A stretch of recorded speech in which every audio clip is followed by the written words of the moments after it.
Bada bing, bada boo. This is the case of a music mogul who is accused of sex trafficking. He is facing at least 11 different lawsuits from victims. Another 120 are suspected to file lawsuits against him. He is currently sitting in prison awaiting trial. There are rumors that the feds have taken 100 electronic devices where the rumor is he and his fellow friends in the industry, high-profile celebrities, have been caught engaging in potentially illegal sexual activities. This is part one of the Sean Diddy Combs case. The man, Jonathan Odie, is arrested. Before the police can even question his dangerous but honestly kind of bizarre crime, they have to take him to receive medical attention. The whole time that doctors are trying to save him from his own pain, he's screaming, "I'm not gonna talk to none of y'all traitors. I need to talk with the FBI, Secret Service, someone get me the CIA. I need the media on the line now." He's a worker for a website called dancingbears.com. It's an X-rated website where male dancers put on big bear masks and have intimate relations with women. He continues on his rambles. I have a settlement with the former president of the United States, Obama. I have a settlement with the current president of the United States, Donald Trump. And I have one with P. Diddy. Excuse me? After the hospital, Jonathan Odie is brought into an interrogation room. Here's what I want you guys to know. You know the Illuminati group that I was telling you about? He puts his hands up in a triangle shape. The Illuminated group, you know, the Illuminati, which is an elite group, okay? Individuals which run the whole country, all right? You have the Illuminati, basically, which means illuminate. They do satanic ritual abuse, which is basically CIA mind programming techniques to their own family and kids, and they bond that way. They do and everything in the Bohemian Grove. Okay, how do I know this? Yeah, that's what I want to know. How do you know this? Sean Combs.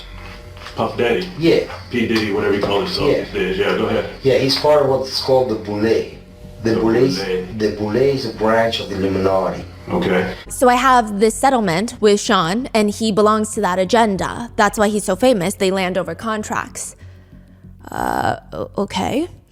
He leans in, he puts his arms on the table. I had with Cassie and Sean.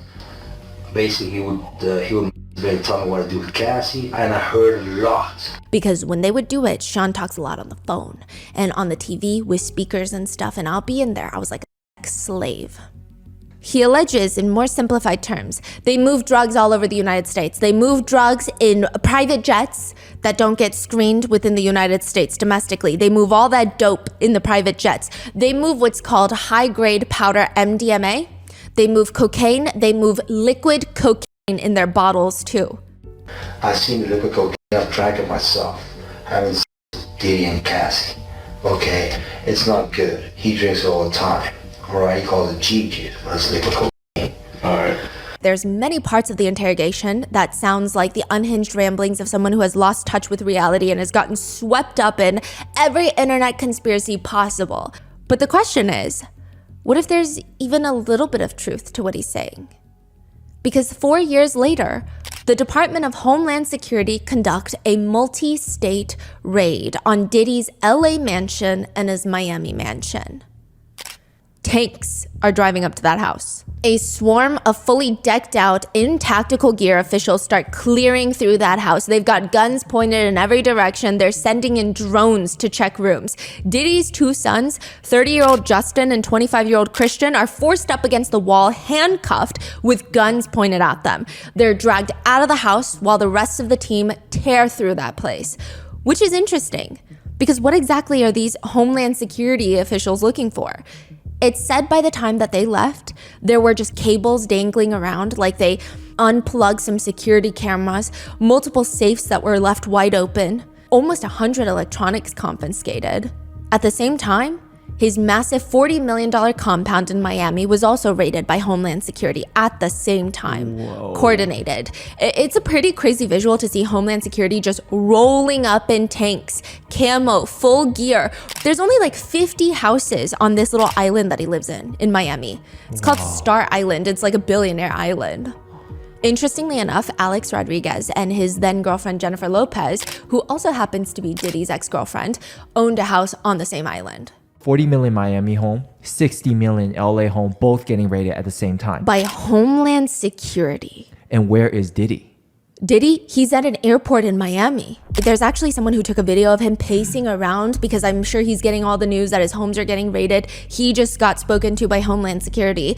And someone says ominously while they're recording Diddy, I guess you wonder what's going to happen next, Diddy. I know.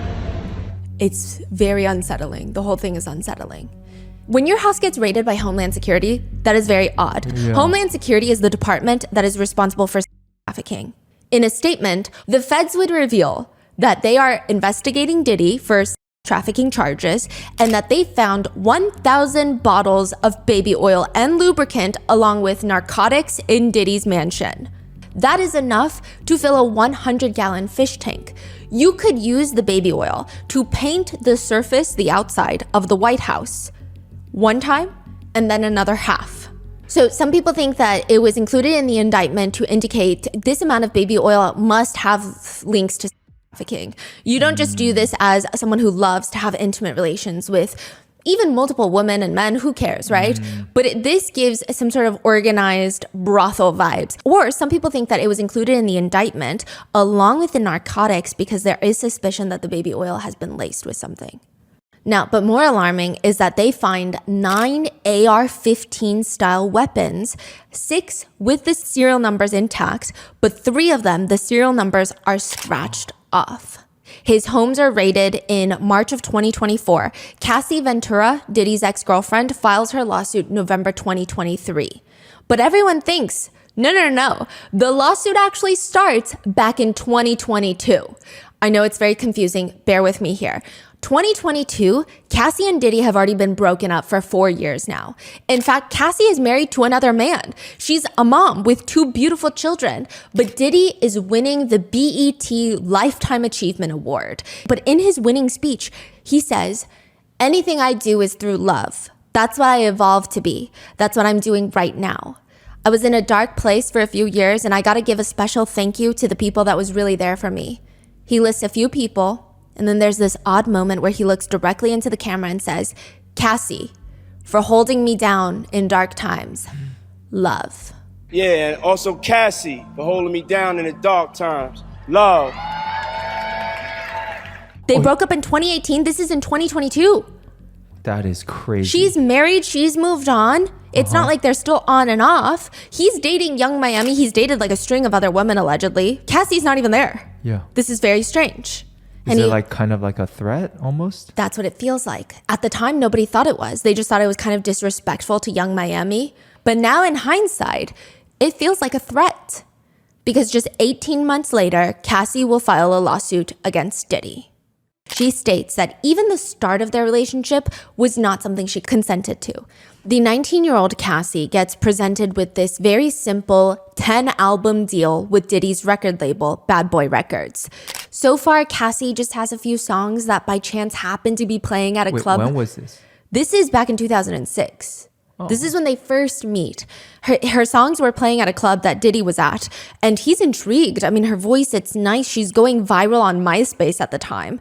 And 37-year-old Diddy ends up signing 19-year-old Cassie to his label. She flies all the way to Europe with Diddy to perform at the MTV Europe Music Awards in Denmark later that year. And during hair and makeup leading up to this performance, she's sitting in the makeup chair and her makeup artist is fixing her face, staring at her in the mirror, and just states, "Diddy's interested in you." Cassie thought the whole thing was just gossip and honestly kind of gross. He's so old. He's practically double her age. I mean, there's just no way. But from what everybody has said about Diddy, if he wants something or someone, there's really no way of saying no. The two enter into a very public relationship. And for the most part, they fit this very glamorous, jealousy-inducing public image. The music mogul, the beautiful, talented girlfriend, they look good together. She states publicly that after her on and off relationship with Diddy from 2007 to 2018, she's finally ready to come clean. She says, quote, "After years of silence and darkness, I'm finally ready to tell my story and to speak up on behalf of myself and for the benefit of other women who face violence and abuse in their relationships. I am ready to tell my story and to speak up." She goes on to detail in depth about her experience with Diddy. Within 2 years of meeting Mr. Combs, Ms. Ventura found herself lured into this immediate circle of her boss, the owner of her record label, and one of the most powerful men in the entertainment industry. On one of those occasions, he hands her this pill and told her to take it. He wouldn't tell her what it was, but she was so scared she just swallowed it. Later, she said she realized it was ecstasy, something she had never tried before and never wanted to do. And it just gets worse from there. There were always drugs being pushed onto Cassie. Diddy would often have pills and other drugs out in the open like, quote, candy. As she wanted Mr. Combs to continue to support her career, she felt she could not refuse Mr. Combs urging for her to take more drugs. The lawsuit alleges throughout their relationship, Mr. Combs was prone to uncontrollable rage and frequently beat Miss Ventura savagely. In one instance, it was 2 black eyes, a burst and bruised lip, and a huge welt on her forehead. The lawsuit states that the injuries on Cassie were allegedly so bad that Diddy would come to his senses, realizes, oh yeah, these are brutal, literal crimes, felonies that I've committed. And he would hide his girlfriend Cassie in his house or hotels to make sure she's not seen or photographed with all the injuries that he inflicted on her. Another time, they were at a party in LA. Cassie thought Diddy would be proud and excited that she was networking. She spoke with this music manager in hopes of growing her career. But when Diddy finds out, he's not happy, he's enraged. He drags her out of the party into the car. He's beating her, pushing her into a corner of the vehicle, quite literally, allegedly, stomping on her face. When they get to Diddy's house, Cassie tries to make a run for it, but he chases after her and kicks her in the face again. She's bleeding profusely at this point. She gets ushered into his house where she starts throwing up from the violent assault. Once they got in the house, Diddy, he starts realizing, wait, the extent of her injuries, she's got to go to a hotel to heal. She's not allowed to leave this hotel for an entire week while healing. What you got to say now? What you got to say now? You ain't got to say when you put your girl on the snap. She recognized she was powerless. She said from that point forward, she was terrified, isolated, and unable to see a pathway out of Mr. Combs' abusive hold on her life. She found herself numb to the abuse that she was experiencing. She began to blindly follow his instructions out of fear of, again, being on the receiving end of a vicious beating. Freak-offs, according to Cassie's lawsuit, they started happening within a few months of dating. Diddy kept telling Cassie that he wanted to engage in this fantasy with her called voyeurism. He explained it's a fantasy of watching others engage in intimate activities. He allegedly said it would, quote, turn him on if he saw Miss Ventura with another day. The first time it happens, Diddy hires a man, brings him to his LA mansion. He forces that man and Cassie and himself to wear masquerade masks, take drugs. The whole time he's sitting there and allegedly instructing Cassie on what to do to this man while he's watching and self-pleasuring. This encounter, according to the lawsuit, lasted multiple days. So it seems like he's drugging everyone, allegedly keeping everyone on drugs so that they can keep going. He starts referring to these events as freak-offs, or an FO, if you will. After the first time, randomly Diddy would call Cassie and tell him he wanted an FO. Eventually, he would even make her coordinate them, picking the location, usually hotels, hiring the male workers. He forced her, allegedly, to go online and find these men to have these encounters with, and specifically told her to search for, quote, large black penis. He would even fly these men around the US to meet up with Cassie and Diddy so that he could watch them having intimate relations with his girlfriend against her will. While Cassie is doing that, Diddy is picking out lingerie that he wants her to wear. He's making sure that her nails are painted white. He allegedly liked to have her white nails to, quote, in paraphrased terms, contrast to the skin of the black men that he was hiring to have sex with her.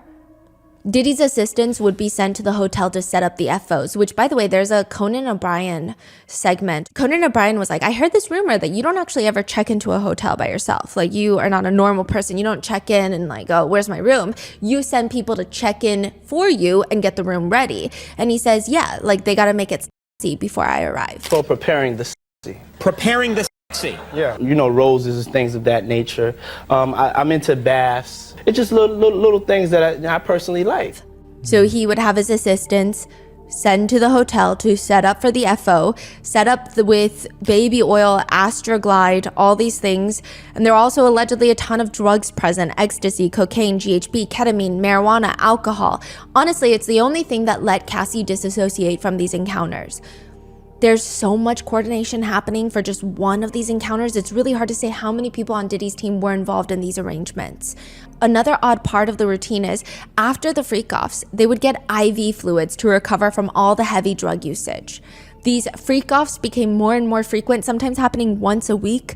Clearly, Cassie hated it, but he kept telling her it was their thing, their secret, and allegedly he would even instruct her to talk to these workers and would specifically instruct where to touch them. He would say things like, quote, "Grab that big black dick. How does it feel?" This is in the lawsuit. But sometimes he would just beat her during freak-offs in front of the workers. Side note, he would pay the men a few $1,000s in cash for their services, and probably to make Cassie feel more disgusting, it seems, he would present her with gifts during the freak-offs. The lawsuit states at one point she had so many designer bracelets from the freak-offs, and immediately following his brutal beatings, he would gift her bracelets, designer bracelets, that she felt that she was shackled by his presence. So the word freak-offs, these parties, they've kind of merged into different variations. Cassie's freak-offs that she lists in her lawsuit seem like more intimate encounters where she's forced to engage in activities with 1-2 different people in front of Diddy, right? But some people have stated he would just have like these freaky sex parties, allegedly. The word freak-offs, these parties are kind of merging. And then some people believe that all of Diddy's parties are freak-offs, that everyone that went to the white party should be burned at the stake. But then some people are saying, no, it's the after parties. And then some people are saying, no, it's the encounters that he's forcing these people into, like Cassie, that are the freak-offs. So it's unclear. It could be all of the above. We don't know until the trial, I guess. It's hard to say which is more off the hook, a Diddy party or a Diddy after party, or a Diddy after party, which is basically a pre-party for the next Diddy party. There are a lot of allegations and lawsuits that women had attended his white parties and then they were essayed at those parties. But I don't know if those are freak-offs. So it's like terminology, I guess, at that point. Cassie states in her lawsuit that in September 2018, she finally decides to leave Diddy. The two of them meet up at an Italian restaurant in Malibu where she confirms, yes, I'm serious, I'm done. Like, you can have all your stuff back, I'm over it. The dinner went okay. After dinner, he drops her off at her place, but instead of letting her leave, he allegedly forces himself into the apartment, tries to kiss her. She obviously tells him no because she's done, but instead of leaving, he allegedly forcibly takes off her clothes, unbuckles his belt, and proceeds to essay Cassie while she claims she repeatedly told him no and is trying to push him away. Soon after, Cassie leaves the apartment that he was paying for, leaves everything like the car that he paid for, and manages to get out of her Bad Boy Records contract. And coincidentally, a few months after she moved away, she gets doxxed. Her new address gets posted online, which leads to her feeling paranoid and terrified, rightfully so. His attorney, Ben Braffman, says, for the past 6 months, Mr. Combe has been subjected to Ms. Ventura's persistent demand of $30 million under the threat of writing a damaging book about their relationship, which was unequivocally rejected as blatant blackmail. Despite withdrawing her initial threat, Ms. Ventura has now resorted to filing a lawsuit riddled with baseless and outrageous lies, aiming to tarnish Mr. Combs' reputation and seek a payday. To which Cassie's attorney responded, but you already offered her 8 figures to prevent her from filing this lawsuit, which we rejected. The public arguments are over after these statements because within a business day, 24 hours, Cassie and Diddy settle for an undisclosed amount. There's a number circulating that she settled for $30 million, but that seems to be taken from a statement Diddy's attorney made where Cassie allegedly demanded $30 million or else she would write a book. She could have settled for $30 million. Honestly, I hope a lot more because he's worth $1 billion. Cassie released a statement after the settlement stating, I have decided to resolve this matter amicably on terms that I have some level of control. And again, I think it's just so much trauma to go through. And of course, Diddy's attorneys are going to be slinging dirt at everybody. It's just rough. She says, I want to thank my family, fans, and lawyers for their unwavering support. Diddy releases his own statement. We have decided to resolve this matter amicably. I wish Cassie and her family all the best. Love. But it's not until CNN posts hotel surveillance footage that people realize Cassie was likely telling the truth the whole time about everything, and there's probably a lot more that we don't know. The footage is from 2016 at an Intercontinental Hotel in LA. In the security footage of the hotel hallway, You see Cassie quickly walking out of the hotel room. She's wearing this big oversized hoodie. She's barefoot and she's holding a bunch of things in her arms, and it's clear that she's in a rush to leave. She quickly walks towards the elevators, but seconds later, Diddy comes running out of the room with nothing but a towel around his waist. He runs out down the hallway, grabs her by the back of her hood, throws her onto the ground, and starts kicking her. Cassie is just laying on the floor while he kicks her, and she's in a fetal position. Diddy grabs the back of her hood and starts dragging her back towards the hotel. He also grabs her bags that were dropped, and it appears that Cassie is crying out for help. Perhaps worried that someone would investigate, he lets Cassie go but takes all of her belongings into the hotel room. She goes back to the elevator to try and get the elevator, but he comes back, shoves her down, and throws a vase at her from a nearby table, like a glass vase. And then did she leave or? She does end up leaving, and it is exactly as she has it listed in her lawsuit. So the lawsuit comes out in November of 2023. The footage is released in 2024. So people are like, she literally details this assault exactly like the footage. So how is the footage not came out in 2016? He paid the hotel security worker $50,000 in cash, allegedly. To not post it? Yes. But and not call the police. I think that he gave Diddy a copy. I don't know who else has copies. I imagine if someone like that is willing to take $50,000 to not release it or call the police, he probably took a copy of his own. Right. So who knows how many copies are truly out there. The hotel has it still, right? He probably still had it. Okay, the hotel was owned by a big hotel company, and they state that hotel is no longer under their management and they don't have any files from them. So they're saying we didn't leak this in 2024. So this was leaked by somebody. It's unclear how CNN got this footage, and this becomes a whole thing because Diddy's attorneys are later going to allege that the government gave it to CNN. Diddy does officially come out to respond to the hotel footage that was revealed by CNN. He states now in a since deleted Instagram video, remember, this man goes from, these are baseless, outrageous lies, to, it's so difficult to reflect on the darkest times in your life. Sometimes you gotta do that. I was fucked up. I mean, I hit rock bottom, but I make no excuses. My behavior on that video is inexcusable. I take full responsibility for my actions in that video. I'm disgusted. I was disgusted then when I did it, I'm disgusted now. I went and I sought out professional help. I had to go into therapy, go into rehab. I had to ask God for his mercy and grace. Once this footage is leaked, all these other clips start going viral. I think people are trying to see if they could have seen the clues. The Met Gala interview from 2015 has gone viral. And at the time, nobody really noticed, but Diddy and Cassie are being interviewed by Andre Talley, and she walks up to shake his hand. Diddy gives her the most insane death glare and then very aggressively wraps his arm around her waist and pulls her in. And her whole body seems to tense. Thank you, Thank you so much. Can't wait to see 3 a.m. He does not seem happy at all during the interview and even puts his hand on the interviewer's shoulder in a comforting way, but it feels slightly threatening in hindsight. One netizen comments, he snatched her waist and I also saw the way he looked at her. This is pure control. If she stayed with him any longer, she might not be alive to tell anyone or file a civil lawsuit. The look he gave her for even shaking another man's hand, Diddy is going to have plenty of more women coming out of the woodwork. He's a monster. Then in 2017, they're back at the Met Gala. They're interviewed by Andre again. And it appears that she's reaching her hand out to shake his hand, but pulls back awkwardly while he appreciates her dress. She seems incredibly reserved this time. Like she doesn't even want anyone to focus on her or her dress. And in comparison to the last Met Gala, where she approached Andre, shook his hand, this time she just waits in the back for Diddy to almost let her walk up and show off her dress.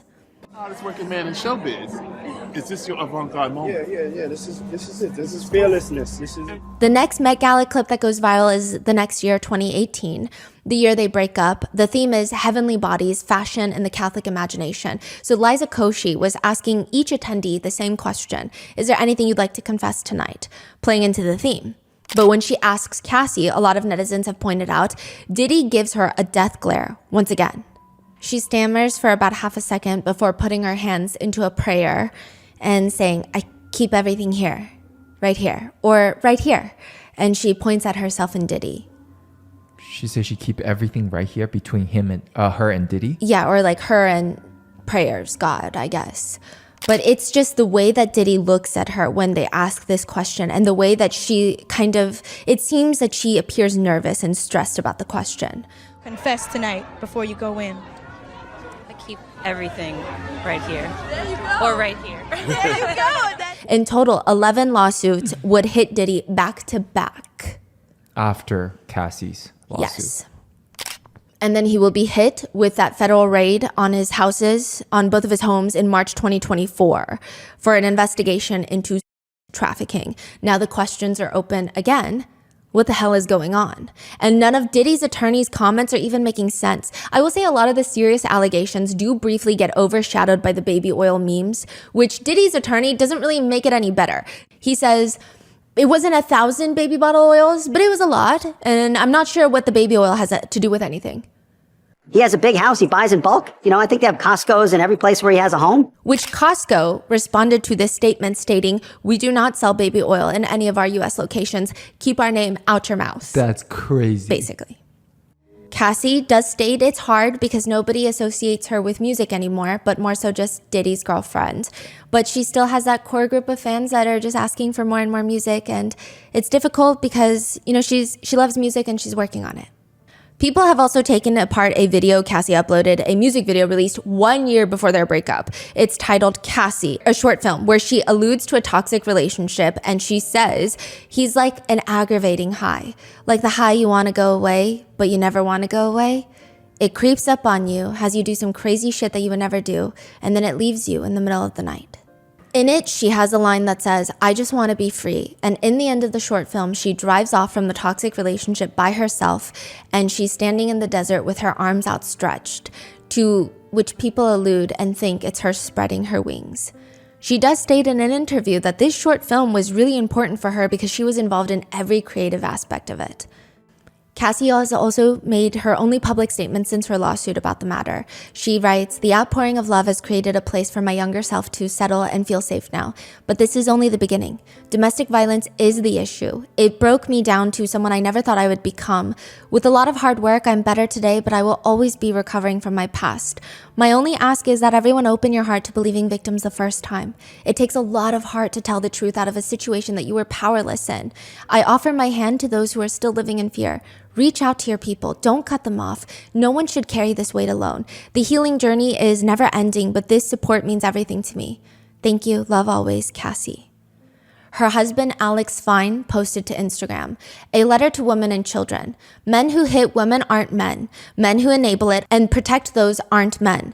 As men, violence against women shouldn't be inevitable. Check your brothers, your friends, and your family. Our daughters, sisters, mothers, and wives should feel protected and loved. Hold the woman in your life with the utmost regard. Men who hurt women hate women. To all the survivors, find the men and women who help and love. To all the survivors, your stories are real and people believe you. To all the survivors, you are not alone, and there are men and women who care only for your well-being and safety. We want you to succeed and flourish. To all the women and children, I'm sorry you live in a world where you're not protected and you don't feel equal. I want to raise my daughters in a world where they are safe and loved. To the abusers, you're done. You're not safe anymore. You're not protected anymore. The men by your side are just as weak. You're so miserable with yourself that death would be considered a kindness. Some netizens think that Diddy should have seen this coming because Cassie told him in a song exactly what she planned on doing. In her song, Love a Loser, which she states she helped write, the lyrics read, I'd rather lose a lover than love a loser. Everything you did, I couldn't do it to you. Got my vision clear, so now I'm seeing through you. Writing you a letter, I'm gonna send it to you. Which she did.